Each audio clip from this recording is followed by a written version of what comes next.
پاک پتن بر صغیر پاک و ہند اور سلسلہ چشتیہ کے عظیم صوفی بزرگ قطب الاقطاب زاہد الانبیاء والاصفیاء سید العارفین والسالکین حضرت بابا فرید الدین مسعود گنج شکر رحمۃ اللہ علیہ کے 783ویں سالانہ عرس مبارک کی تقریبات اپنے عروج پر پہنچ گئیں۔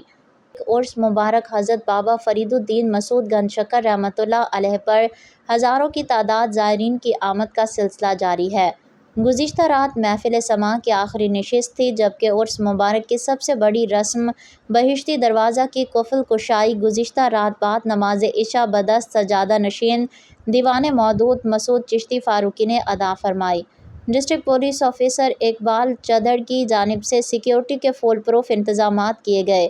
کمشنر ساہیوال ڈاکٹر آصف طفیل اور deputy commissioner madam Maria Tariq کی ہدایات پر ضلعی انتظامیہ اور میونسپل کمیٹی پاکپتن کی جانب سے زائرین کی سہولت کے لیے بہترین انتظامات کیے گئے۔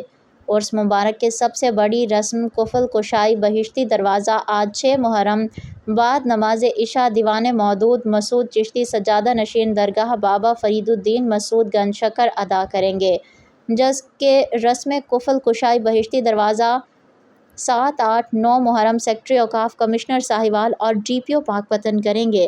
پاکپتن 10 محرم الحرام آخری رسم غسل مبارک دربار شریف پر آخری رسم ہوگی۔